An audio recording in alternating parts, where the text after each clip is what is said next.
drew them towards Black radicalism and the discovery of a collective Black resistance. In setting out the motivations for the work, Robinson notes four main limitations within white Marxism or Eurocentric Marxism. He says, firstly, while Marx, Engels, and Lenin developed their thought in a particular European context, it has been generalized to the whole of the globe. This is an epistemological problem because the philosophical and analytical presumptions, as well as its historical perspectives and points of view, are uniquely European. So is it fit for purpose as a global theory or framework? That's the first problem. Secondly, Marxism has no way to explain what Robinson calls racialism, even though it is a key ordering idea of Western civilization. Rather, according to Robinson, Marxists are unable to explain why racialized division emerges. Rather, they are made to appear natural rather than historicized. Thirdly, against the reading of the English working class as the cradle of revolutionary potential, which is what Marx thought, Robinson argues that the effects of racialism as both ideology and actuality on the English working class has been neglected. However, as other scholars such as Satnam Verdi and Robbie Shilliam have argued, race as a technology of rule had an enormous impact on the possibilities for class unity and international solidarity, especially after the birth of the nation state and the growing co-optation, of course, of the white working class into the nationalist project. Many Marxists have tended to sort of wave racism away as a bad faith ideology, rooted in the bourgeoisie's drive to split the working class, increase competition between Black and white workers, and increase profit as a result. This approach, of course, ignores what the Marxist historian David Roediger, following W.E.B. Du Bois, has called the psychological wages of whiteness that accrue to white workers on the basis of their whiteness, a process that the critical legal scholar Cheryl Harris has analyzed in terms of the nature of race as a heritable property in and of itself, which contradicts the facile notion of race as mere false consciousness. The last problem is that because racial slavery, which as we've seen originated in Europe, but becomes fundamental to the exponential expansion of global capitalism, dominated 300 years beyond the beginnings of modern capitalism, it's impossible to argue that the root of revolutionary consciousness was the European working class. African people's resistance to slavery from the outset is testimony to their revolutionary capacity, a fact that Robinson believes has been completely ignored in Eurocentric Marxist thought. Now, for some critics of Robinson, such as Charisse Berdenselli, for example, his critiques of Marxism are too sweeping. She remarks that Robinson overlooks the ways that numerous racialized radicals, from Frantz Fanon to Sylvia Wynter, have fashioned Marxism into a critical method concerned with historicizing capital and theorizing dialectics. In other words, he associates Marxism too closely with Europe and Western thinkers and insufficiently with the revolutionaries who took it up, stretched, and applied it to the struggles against colonization. On the other hand, as Avery Gordon has pointed out, what Robinson offers us, also in his later book, An Anthropology of Marxism, is a relativization of the primacy placed on the bourgeoisie and the proletariat in Marxism to the detriment of a focus on the pre-capitalist socialism of non-industrial labor, whether slaves, peasants, indentured laborers, the indentured labor of women, and their relegation to what she calls the dustbin of history.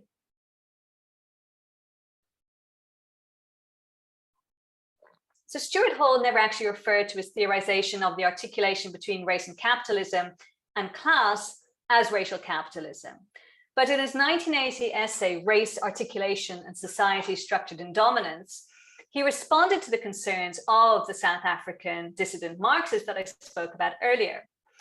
He takes his critique of race-evasive Marxism up again in his 1988 book, The Hard Road to Renewal, in which he takes British Marxists to task for dismissing race as false consciousness or a sort of mere ideology used to manipulate the white working classes into opposing their so-called brothers among the Black working class.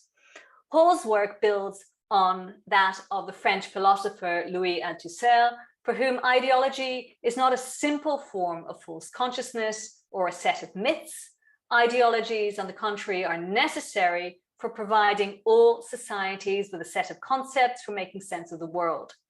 They provide the framework for people's worldview, so we live through our ideological frames. For both Althusser and Gramsci, ideologies are material relations which shape social actions. Hall explains that racism needs to be looked at as historically and contextually specific. The racism, he says, of chattel slavery will differ to that of the plantation, to colonial governance, to the post-imperial metropole, and so on. As Arun Kundanani has shown, it also has specific manifestations under neoliberalism, which are predicated on placing the worker outside the class as completely expendable and exploitable, and so on. And we can see this in the case of 0 hours contract workers in areas of the new economy, such as delivery drivers, Uber, and so on, who are often migrant workers. Hall says that we need to look at every form of racism in its context and avoid presenting a general theory which would lead us to seeing racism as a matter of individual psychology. He refers to this, I think, really nicely as the racial itch. This echoes Frantz Fanon, who in Racism and Culture speaks about the nefarious habit of considering racism, as he says, a mental quirk, as a psychological flaw, which he says must be abandoned. For Hall, appeals to human nature are not explanations, they are an alibi. On the other side of those who advance the argument that racism is human nature are those on the left who see racism as purely economic. For Hall, it's ridiculous to disregard the economic. However, neither is it sufficient to look only at economics. Rather, it should be seen as articulated with other features on all political, cultural, and ideological levels. Racism for Hall is articulated with specific forms of capitalism at different stages, which don't always take the same form. And so in this, he actually contradicts Robinson's idea that all capitalism is racial capitalism. Hall is interested in the role that race plays in articulating different modes of production through, for example, the position of differently racialized peoples in the economy. Racism is not only a problem for those that it targets, but for everyone, because he says capital reproduces class relations, including their internal contradictions, as a whole structured by race. Hall explains that race works better to secure a whole social formation under a dominant class than other ideological structures do, because it provides an explanation that appears to be based on nature. This naturalizing and universalizing ideological construct has the function, he says, of dehistoricizing, so that we lose from sight the constructed and imposed nature of race, and instead economic groups are solidified into peoples, classes into blacks and whites, and so on. Hall's approach shatters the race-class divide by showing how one is in fact imbricated in the other. Racism, he says, is not a conspiracy from above. Rather, it is one of the dominant means through which the white fractions of the class come to live their relations to other fractions and through them to capital itself. Race, therefore, as he famously wrote, is the modality through which class is lived. It shapes how Black workers are treated in the labor market, the forms of political representation and struggles that they can engage in, and the tenor of debates about culture, representation, and also, we could add, gender, sexual relations. Race is not chosen as the modality through which these conflicts take shape, but by being imposed, it cannot be ignored or dismissed as false consciousness. What Hall calls the racist interpolation, which causes those who are target to experience themselves as the inferiors, cannot therefore be ignored as an important dimension of the class struggle. Simply put, because people are treated as racialized subjects, it is understandable that race then becomes the site of ideological struggle. The ideologies of racism, he writes thus, can function both as the vehicles for the imposition of dominant ideologies and as the elementary forms for the cultures of resistance. As Paul Gilroy writes in his introduction to Hall's collected writings on race, which came out earlier this year, seeing race as having a constitutive power and not just as another layer of misery to be logged and added, means to understand how society works. Hall, like Robinson, demonstrates how we ignore or sideline race at our peril if we want to enable a fuller understanding of power more broadly, and capitalism as the central mode in the service of which power is organized under modernity.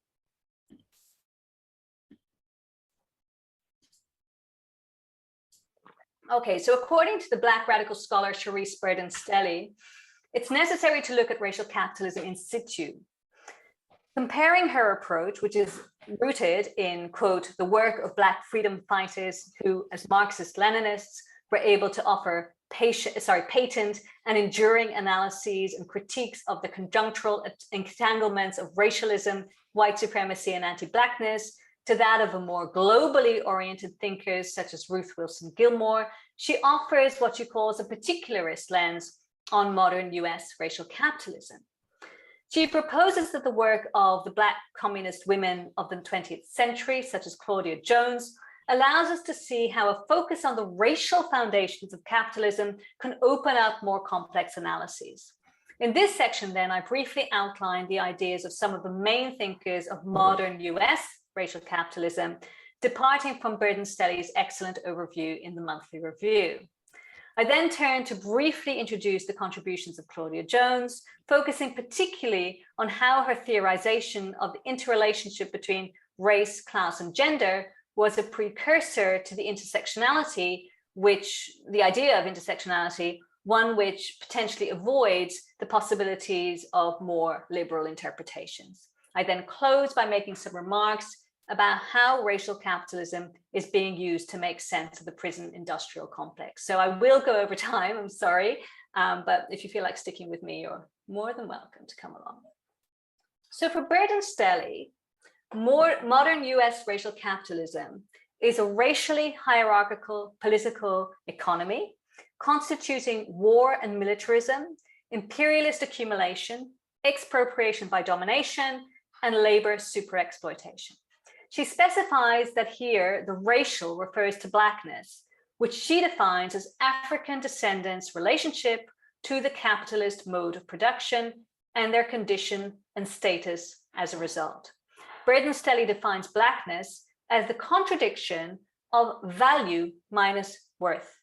It is essential, she says, to a range of political economic functions such as accumulation, disaccumulation, planned obsolescence, and absorption of the burdens of economic crises. But while it is necessary to the function of capitalism, Blackness is also disposable and expendable.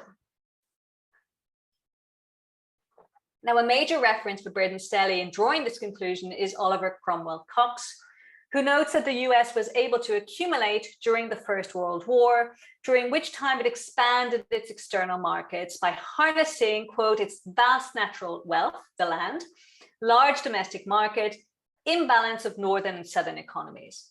And because there was no concern for the masses of its population, and particularly the descendants of enslaved peoples.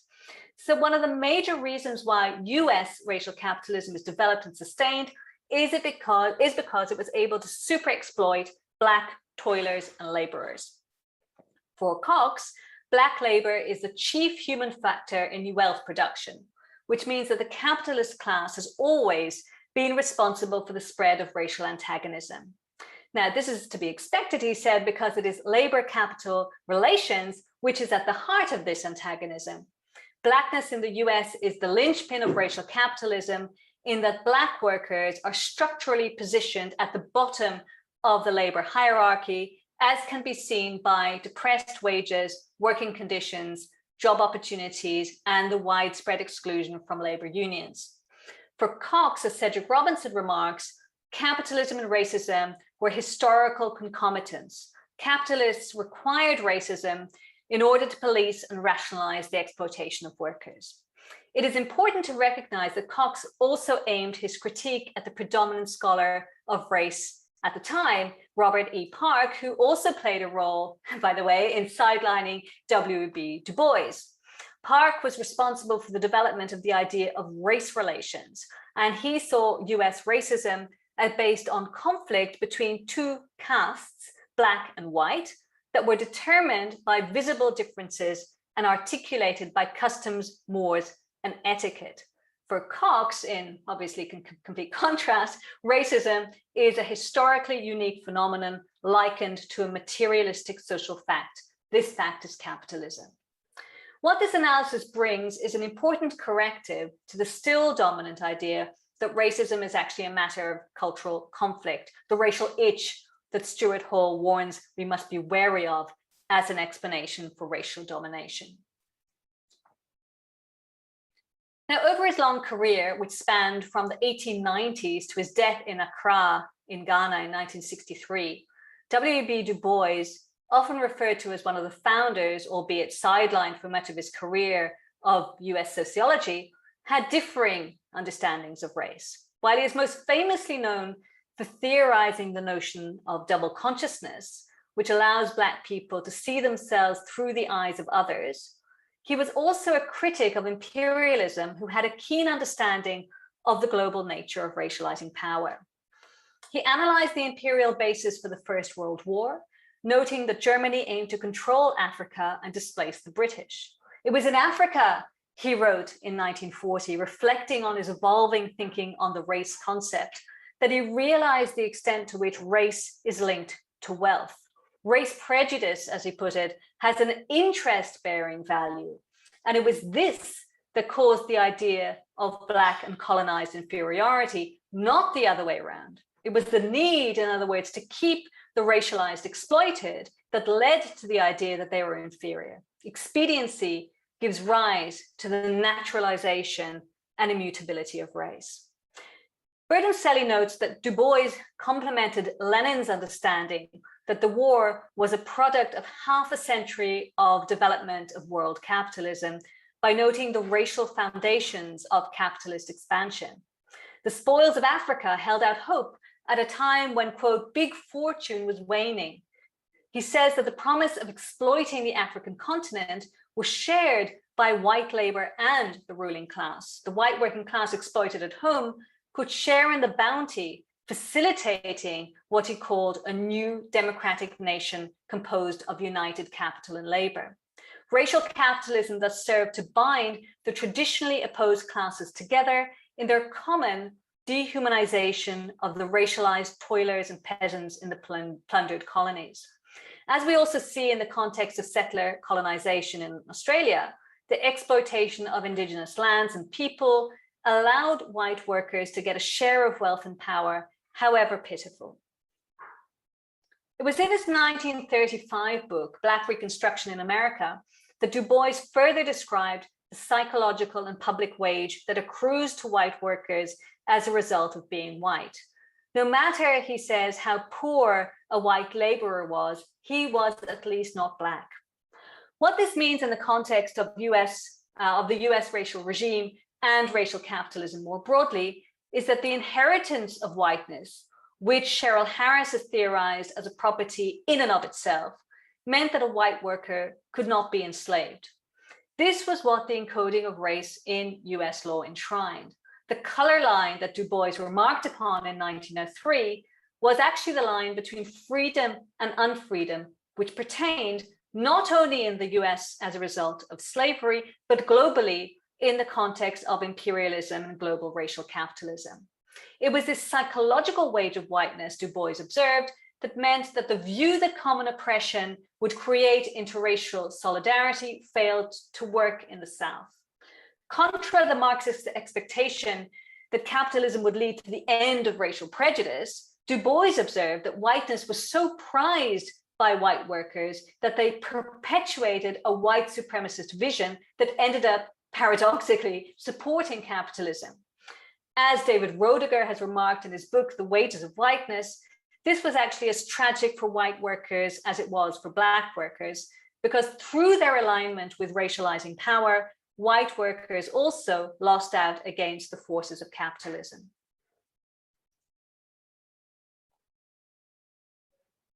In Carol Boyce Davies's intellectual biography of Claudia Jones, she describes her as a Black feminist critic of Afro-Caribbean origin.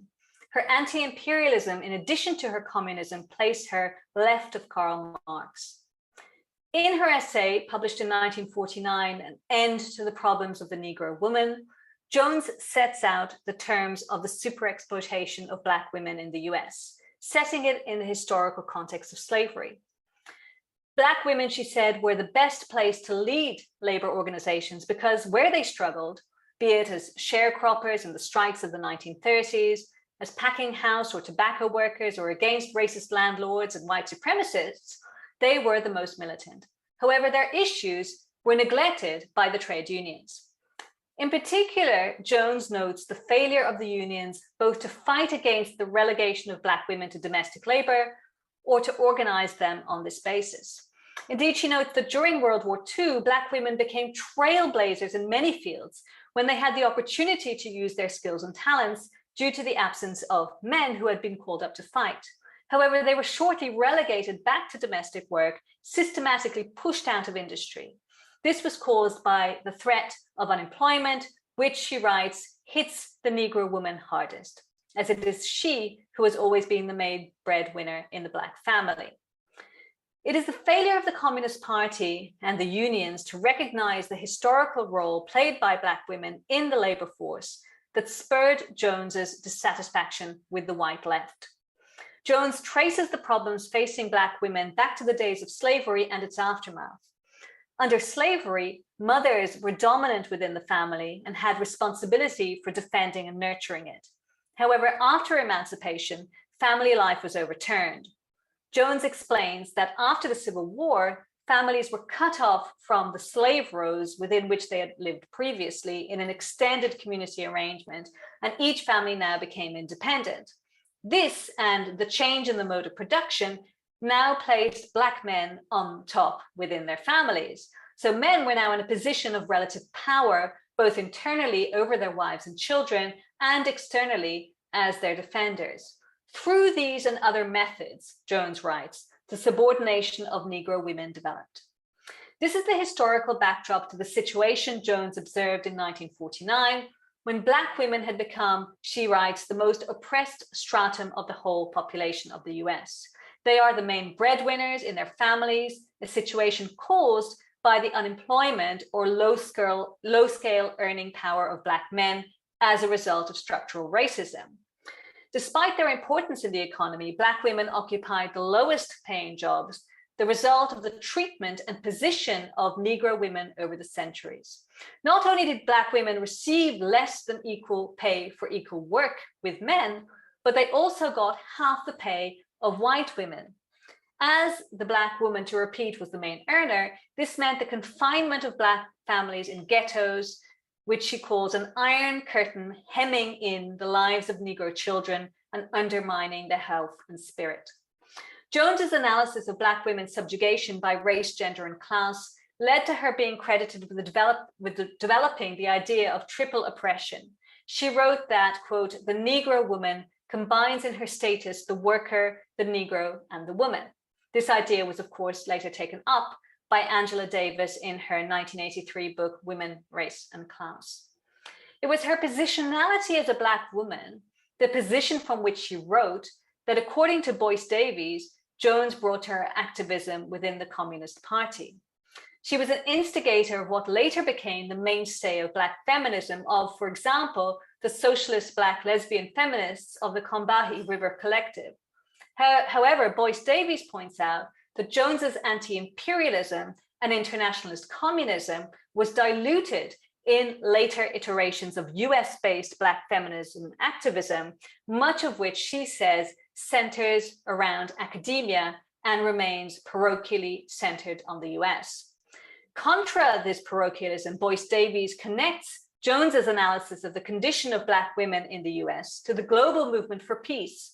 She advocated for connecting the stance taken by Black women's organizations against war and militarism in the US to the magnificent struggles of women in North Africa, who, lacking in the most elementary material needs, have organized, she wrote, a strong movement for peace.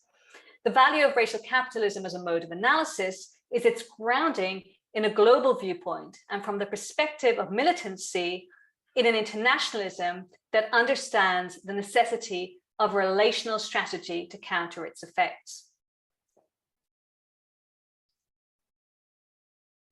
So the acceleration of the Black Lives Matter movement, especially after the murder of George Floyd in May 2020, has pushed the case for prison abolition into the public eye, not only in the US, but globally. Here in Australia, prison abolitionist activists such as Debbie Kilroy of Sisters Inside or Gunditjmara woman Tabitha Lean are organising around these themes, bringing to light the fact that the only way to end the cycle of Indigenous incarceration is to use abolitionist geographer Ruth Wilson Gilmore's phrase, change everything. The relationship between prison abolition and racial capitalism is evident in Gilmore's definition of racism. Racism, she says, specifically, is the state-sanctioned or extra-legal production of and exploitation of group-differentiated vulnerability to premature death. In other words, she explains, we need to see that it is what she calls organized abandonment, which is not just by the state, but also by capitalism, that creates this vulnerability. This should, according to Gilmore, lead us to consider both how capital, large and small, and state, municipal or greater, work together to raise barriers to some kinds of people and lower them for others. This is the situation which then creates the condition for mass incarceration, as more and more people are pushed out of the ability to care for themselves, their families, and communities. And the response of the state to this abandonment is the warehousing of more and more poor and negatively racialized people under the guise of keeping the rest of society safe. However, as Tabitha Lean notes, real safety for a greater number of people in society will actually reduce the harm that can lead to the perceived need for police and prisons. She says safety, individual or community safety, cannot come without freedom and justice. If we dismantle systems that cage and punish, we can explicitly fight genocide and dispossession and create a world focused on radical reciprocity and accountability. The link between global capitalism and its internal drive to extract, consume, and spit out those deemed extraneous is at the heart of prison abolitionism. As Gilmore explains, to denaturalize the notion that crime was the problem for which prisons and punishment were the right solution, the campaign against the prison system in California that she was involved in had to make common cause with labor unions, healthcare workers, faith communities, environmental justice activists, and so on. As George Jackson, an imprisoned man who became a revolutionary while in prison, wrote in a letter to a comrade, it was people being made into property, which in turn makes them slaves to property, that spurred him to revolution. The fight to dismantle the repressive institutions of the state is not an isolated one. For Jackson, revolution within a modern industrial capitalist society can only mean the overthrow of all existing property relations and the destruction of all institutions that directly or indirectly support existing property relations. Okay, now I have two more sections of my lecture. If you're happy to stay with me, that's great. And I don't know if we are allowed to take another few minutes for questions after we've reached the end of the supposed time. Are people okay with that? Maybe you can give me a thumbs up, yes or no? Yeah, okay, good. Two people. Sorry about this. I always tend to over-prepare. Okay, so the remarks made by the scholars that I've looked at so far have all pointed to the fact that a methodologically nationalist approach to the subject of racial capitalism is an impoverished one. The coloniality of capitalism and its rapacious possessive capacity has been at the heart of the concern of critical Indigenous scholars and others who are focused on the nature of settler colonialism and property. So in this section, I look at the way possession and dispossession have been dealt with in the works of scholars including Aileen Moreton Robinson, Cheryl Harris, Brenna Pandar, Bird and colleagues, and Robert Nichols. Only a few. Okay, so critical Indigenous scholar Aileen Moreton Robinson has theorized the possessive logic that undergirds the colonial nation state in Australia. While her work is located specifically in the reality that has unfolded on these unceded lands since 1788, it is also relevant across the Anglo-settlerscape and has been taken up by scholars, particularly in North America. Morton Robinson herself had been inspired by Cheryl Harris's work on whiteness as property, about whom she remarks that she is one of a small group of non-Indigenous scholars who showed at the time how white supremacy requires, quote, the possession of Indigenous lands as its proprietary anchor within capitalist economies such as the United States. The possessive nature of white rule originates in the doctrine of terra nullius, the original theft which defines non-Indigenous senses of belonging. Terra nullius, in other words, the notion of a land without people, birthed the settler sense of belonging, which, as Morton Robinson explains, is derived from ownership as understood within the logic of capital. Aboriginal people's apparent lack of ownership over the land due to their failure, as seen by the British, to place emphasis on possession, allowed them to be characterized as without will. This logic allowed for possession to be taken not only of the land deemed free for the taking, but also over Indigenous peoples themselves who were racialized as lacking in autonomy. In contrast to the possessive drive of invaders to battle with and conquer the land and subdue Indigenous people, either through massacre or later assimilation, the Aboriginal relationship to land is described by Morton Robinson as derived from the dreaming.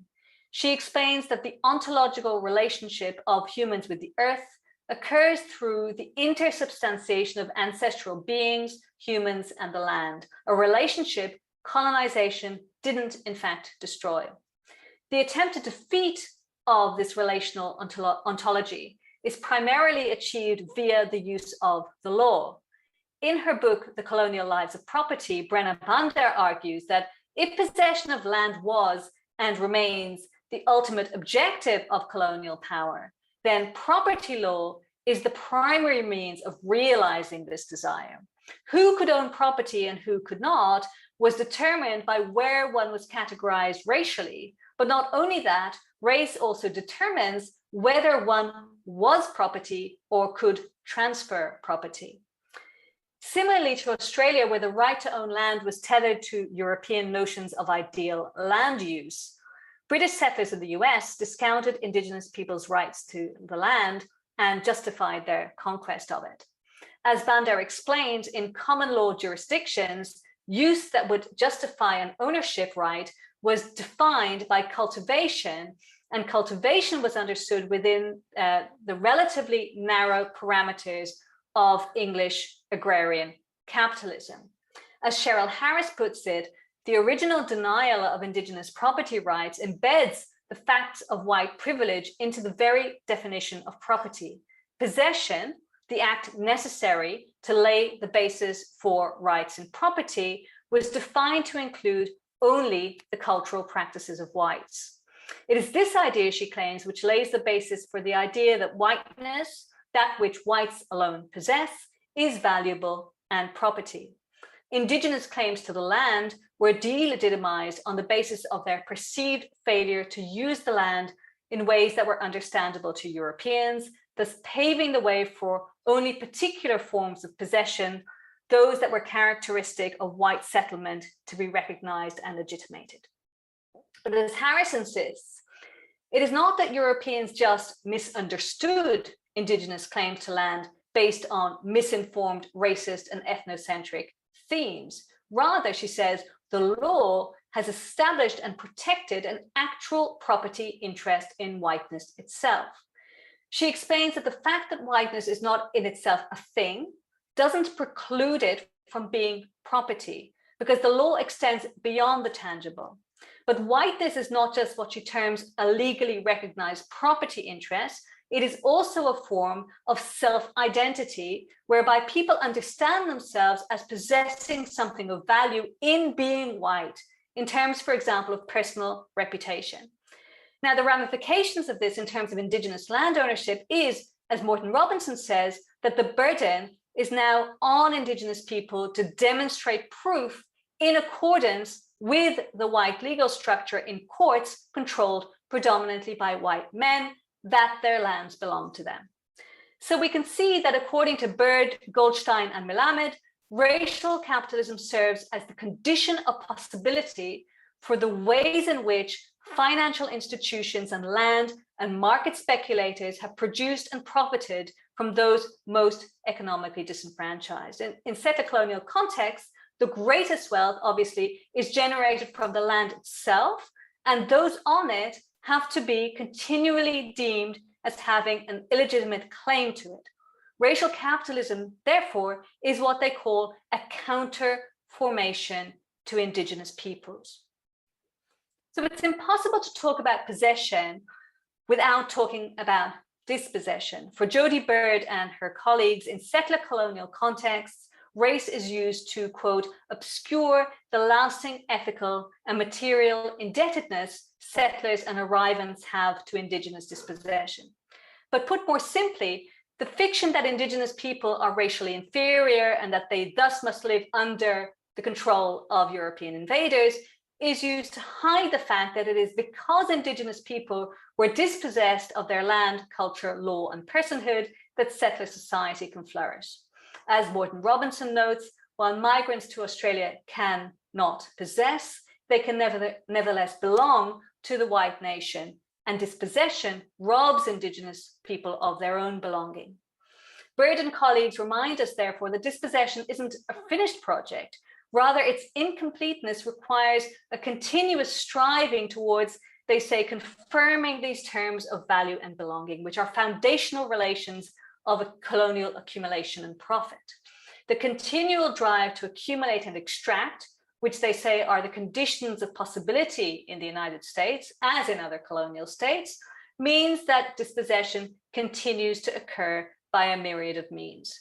They write about economies of dispossession, which they define as the multiple and intertwined genealogies of racialized property, subjection, and expropriation, through which capitalism and colonialism take shape historically and change over time. In so doing, they want to draw attention to the fact that dispossession isn't in the past. Rather, they point to the ways capitalism accommodates change and difference. For example, through, as mentioned right at the beginning, diversity and inclusion in capitalism itself, while they say indigenous dispossession continues apace. By marking the racial as intrinsic to capitalism, they show that there is no way of considering that the debt has been paid to indigenous people through, for example, the familiar reconciliation action plans, or by bringing the business of mining to indigenous communities in need of income, or by strategies around closing the gap and so on. All of this, they would argue, belongs to the project of dispossession, which, as they remark, is not just the loss of property, territoriality, power, nation, or sovereignty. It is the loss of those philosophies that derive from the relationship that the land activates, fosters, and nourishes. When land is turned into territory and then into property, as was the case on these lands here, a relational entity upon which indigenous ontology is based, in other words, land, is turned into something inanimate, merely there to generate profit. Okay, so I think I'm going to save you by skipping my next slide, which is on Robert Nichols' fascinating book, Theft is Property. But I will save you from this because I think the detail is getting probably a little bit much. And I'll go on to my last section. In this final section, you will be delighted to hear I have reached the final section. I draw on the work of Gargi Bhattacharya, Selma James, and Françoise Valdès to make some remarks about the link between racial capitalism and social reproduction. As Bhattacharya puts it, we need to be attentive to, quote, who washes the dishes and makes the beds, who cooks the meals and raises the children, all so that the demon capital may have bodies to serve his endlessly hungry needs. Social reproduction theories emphasize, as I'm sure you know, the unseen work done by women without which capitalist production couldn't function. As Titi Bhattacharya, no relation, explains, social reproduction asks the question, if workers produce commodities, who produces the workers? The answer is that unpaid women's work has supported the continuation of production.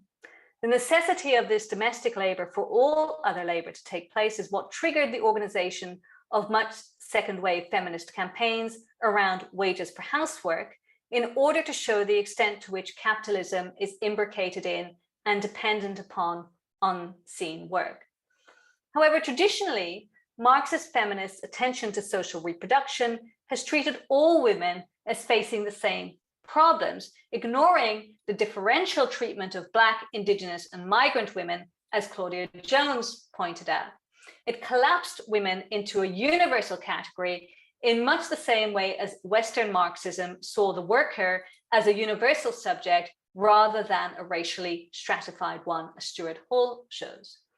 For Selma James, who was one of the instigators of the Wages for Housework campaign, which Silvia Federici said should better be called the Wages Against Housework campaign, much of what the feminist movement learned about women and children's class position as unwaged and unvalued subjects, it learned from the Black movement. Black militants, she said, showed the extent to which Blacks and labor were synonymous. The demands of Blacks, she writes, and the forms of struggles created by Blacks, she wrote in Sex, Race and Class, were the most comprehensive working class struggle. For James then, far from identity leading to a closing off of political potential, starting from a Black identity or from an identity as women, it helps reveal how our social roles are connected to our capitalist functions, a link that is purposefully kept from view. And just as an aside, for an interesting take on this, I read today Sophie Lewis's critique of 3 contemporary stories about maids in the Boston Review. Far from separate categories, James shows how looking at racism and sexism helps reveal how categories of race and gender are imposed in order to legitimate the different functions assigned to different groups under capitalism. Racism and sexism train us to develop and acquire certain capabilities at the expense of all others, she writes.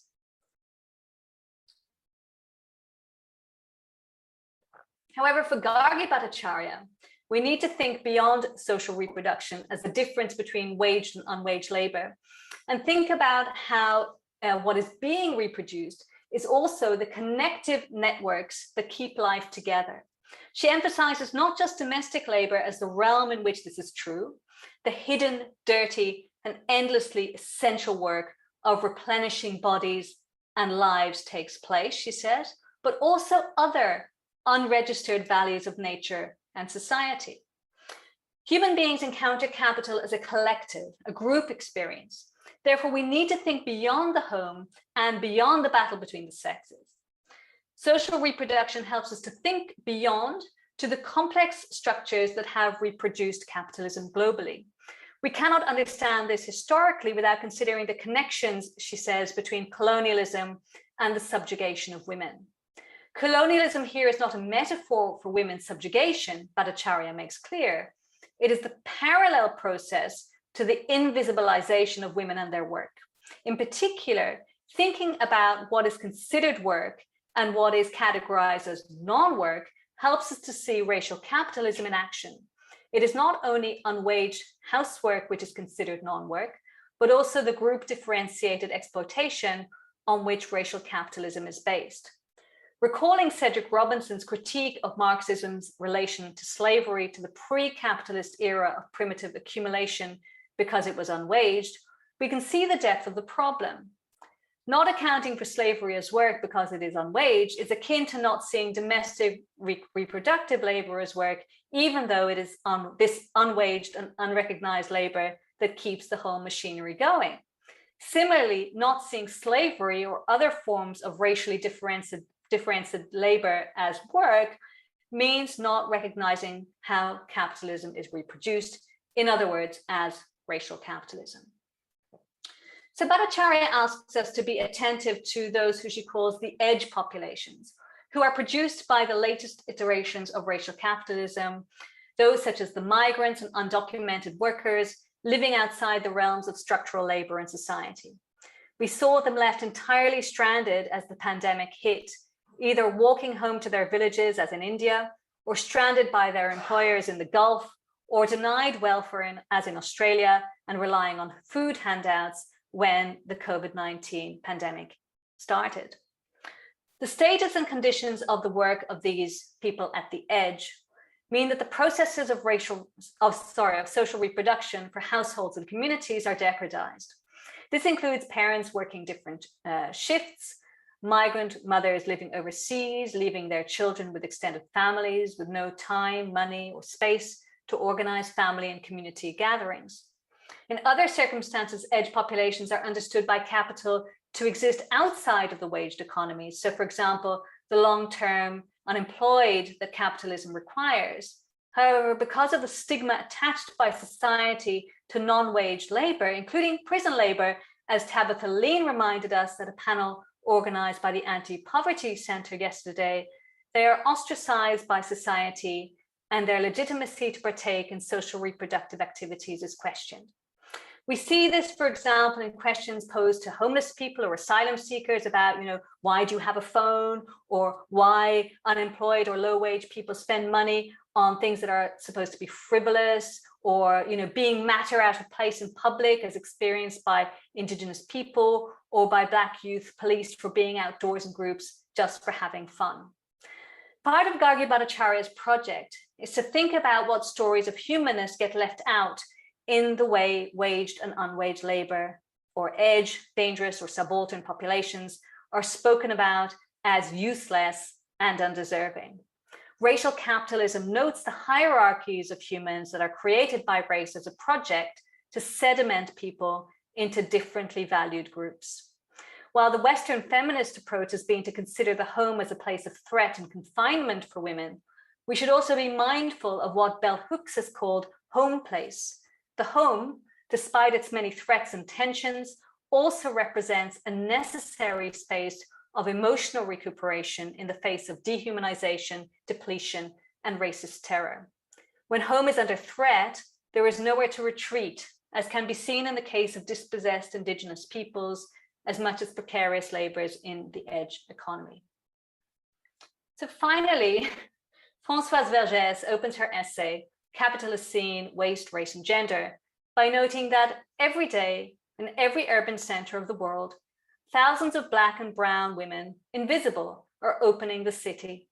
They clean the spaces necessary for neo-patriarchy and neoliberal and finance economy to function. She examines the dialectical relation between the white male performing body and the racialized female exhausted body, between the visibility of the final product of the cleaning or caring and the invisibility, along with the feminization and racialization, both going hand in hand, she writes, of the workers who do this cleaning or caring, between the growing industry of cleaning or caring and conceptions of clean, dirty, the gentrification of cities, and racialized environmental politics, end quote. While the scope of her essay is beyond us today, it is important for our discussion, I think, because Vergès offers us a way to look at this dialectic beyond the framework of labor and domestic work. She recounts the long history of women of color's role in the cleaning of and caring for the world. Much of this should be familiar to us by now. However, she links this work, which although vital, is seen as performed by people who are extraneous and replaceable, reduced to bodies, to the capitalist scene's constant emission of waste. She writes, the dominant discourse about cleaning the world has chosen to ignore the fact that neoliberalism overproduces waste and that disposing of this waste is racialized. Although it is the racialized poor who clean the world, it is they who are wrongly characterized as producing waste, understood as dirt, rather than being the byproduct of overproduction and consumption. In reality, the clean versus dirty division is connected to the militarization and gentrification of cities, with poor people of color blamed for their innate dirtiness and driven out of their neighborhoods in order to make the city, quote unquote, clean. A major fault line of today's racial capitalism, so, is between those who can shield themselves from the coming disaster produced by this wastefulness and those who are considered waste or extraneous, the racialized poor within and without the rich world, who will suffer the extremities of climate change accelerated by rapacious capitalism. The growing threat from self-styled eco-fascists targeting racialized populations at home and abroad is, I think, ignored at our peril, as white populations perceive themselves as at risk of, quote, replacement, even when they are better able to shield themselves, certainly in comparison to the sinking islands of the Pacific or similar. Nevertheless, Vergès leaves us on a hopeful note, because cleaners of the world are rising up, as could also be seen during the pandemic, when it was those cast as essential workers, most often working class and racialized, who were venerated in words, yet continually exploited and at constant risk of death. It is in struggles like these that we can see how the importance of thinking relationally about racial capitalism and how to resist it. To counter its effects, we need a joined up approach that is locally attentive, but internationally oriented, that recognizes the limitations of approaches grounded in identity, or that ignores ongoing imperialisms. So this lecture, which is finally coming to an end, has merely scratched the surface of the topic. Many issues have been left out, including precisely a greater focus on imperialism, neocolonialism, and the global wealth divide. I have also not done justice to the myriad issues around climate justice, but I hope that this will entice you to further study and research and discussion. So thank you very much, and hopefully we have a few more minutes for questions if people are happy to stick around.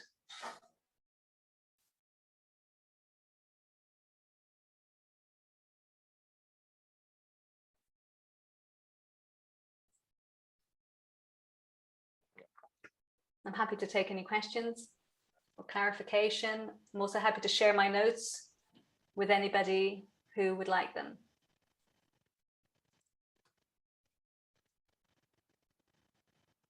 All good? Or too much to digest? That was a lot of content. Yes, sorry. To assimilate. I did over prepare. I'm sorry. Maybe I can just have one comment that's not, it's just an aside, that while you were giving your talk, I just got an email from, I'm with the School of Business, by the way. Yeah. So just got an email about an invitation to join a CEO and leadership seminar that will be given by a woman named Karina Davidson, who is the CEO of American Express Australia and the employer of choice for gender equity, and the head of the Amex Australia inaugural Indigenous Reconciliation Action Plan. Right. So unfortunately, it was while I was listening to this, I get this email thinking, this is a great example of the way in which all of these issues kind of get played out even within the university itself, about how the incorporation or the appropriation, in a way, of these kinds of issues of both of race, class, and gender simultaneously, but incorporated within a capitalist dynamic. Absolutely. I don't really have a question. No, I mean, these things are proliferating everywhere. And I think they're very different. They're very difficult for people to wrap their head around, because as we discussed in class, for example, people need recognition, or people desire recognition, and people desire not to face racism in an everyday, when they're working, for example, for a company. So they would rather have, obviously, their company have diversity and inclusion policies than not, right? And we agree, obviously we all agree with that, but we do also need to be attentive to what that covers over and what it allows to be reproduced, which is some of the things that I've been talking about, particularly in a situation that we are all in of ongoing settler colonization, where it's too easy to cover over, it's not just systemic racism, but as I say, ongoing colonization, expropriation of land and culture and people's lives, and sort of present it as diverse or inclusive. But we will not solve that problem today. I'm just thinking of it within the School of Business. Recently, we've had seminars about how to increase research impact, and that's within the School of Business. That's understood in terms of how to engage with Indigenous businesses, and that those seminars are led by Indigenous representatives. Sure. And they give advice about how better to empowerment becomes equated with capital accumulation effectively for the Indigenous population. And it's always couched in terms of this overarching idea of and it goes back to one of the things that you were saying, that rights, acknowledgement, dignity, and so on are proven by means of, if you like, cultivation. If you can cultivate property, then you're demonstrating a right to it. I don't know. How would you react to, because those seminars are led by Indigenous people. How would you react to that or respond to that? I mean, I really think that it's for, without evading the question, I do think that it's for people within, in Indigenous scholarship and activism to address. And I think there are these conversations happening, and I think there are lots of examples for I'm thinking in terms of North America, particularly in the United States, critiques of Black capitalism that have been ongoing for decades, that can be built upon. And it's very difficult for somebody like me to prescribe what should be done, because this is something that I personally benefit from. I mean, this is something that we need to recognize as people who are colonizers or migrant settlers or whatever terminology we wish to use. I think we need to see that we benefit from the ongoing, Eurocentric vision of what it means to belong, which is to possess in Aileen Morton Robinson's terms. And if this is what's offered as the only way in which to survive ongoing colonization, it's clear why some Indigenous people would choose to work on things like empowerment in Indigenous businesses, because the array of possibility is so small, and the degree of genocide in all its forms has been so extensive that what's left is very little.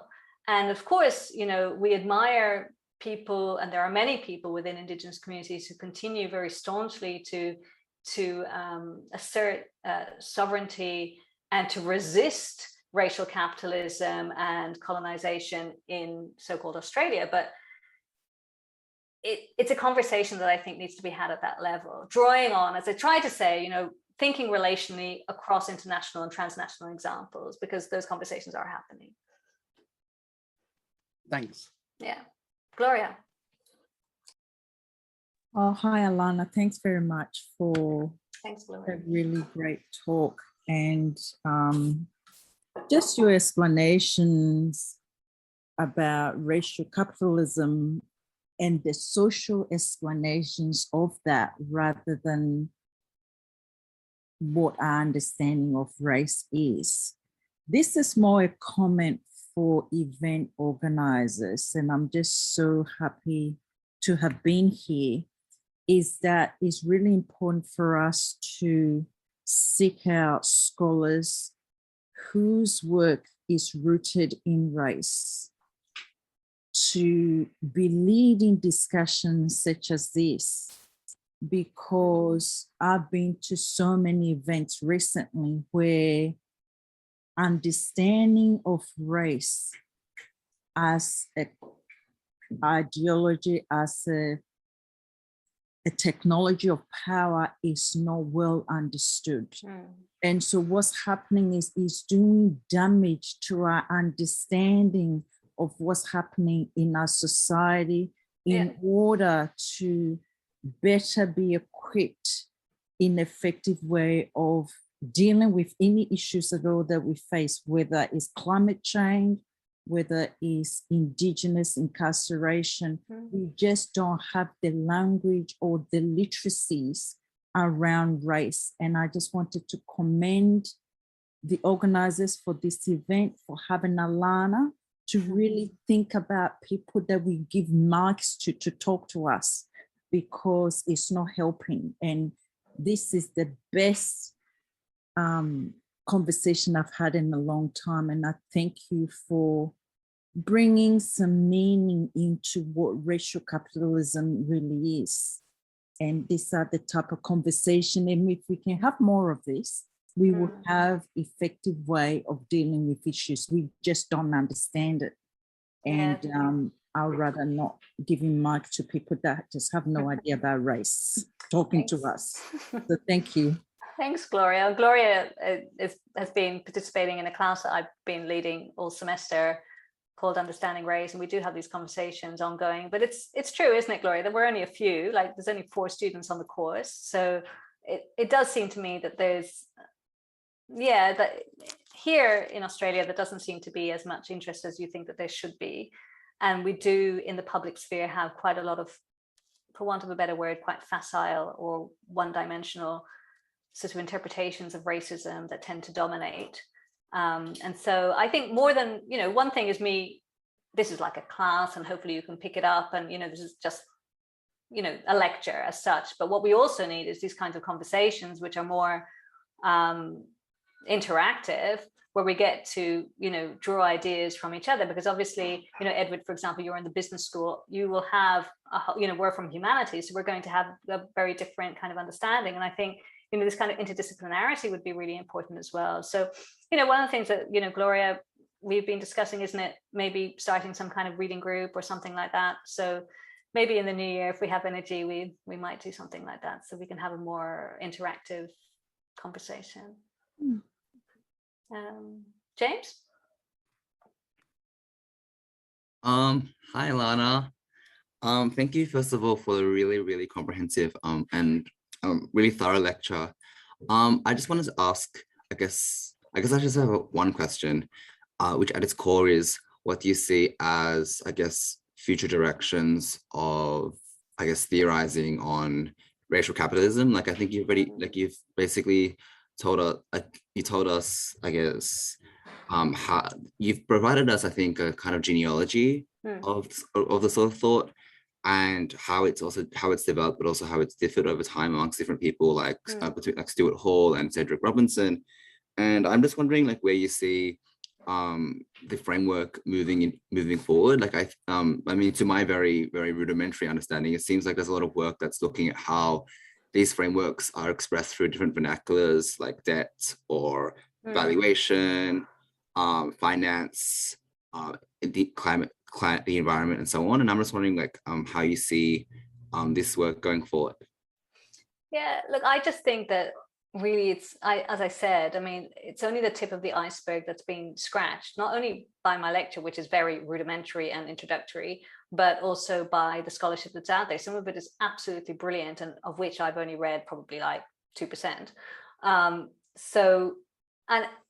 although when you think back to the work of people like Du Bois or Oliver Cromwell Cox, etc., you can see how long people have been doing this work, and so it's not a new field. It seems new because it was picked up again and the terminology was applied to this. As I said, Stuart Hall in 1980 didn't call it racial capitalism, although he was reading the South Africans who were calling it racial capitalism. So he was trying to tease out something quite particular, and in his work he takes it in a particular direction, which I think is incredibly useful. And so there are people doing iterations of this work all over the place. But what I think needs to be moved on from, and this is what I see particularly in the nexus between Black radical scholarship and Indigenous scholarship, is moving away from interminable debates, which I did engage in, about the limitations of Eurocentric Marxism, in the sense that, okay, fine, that's really important to understand. And yes, we still have to contend with the Eurocentric Marxists because they're still spreading their stuff all over the place.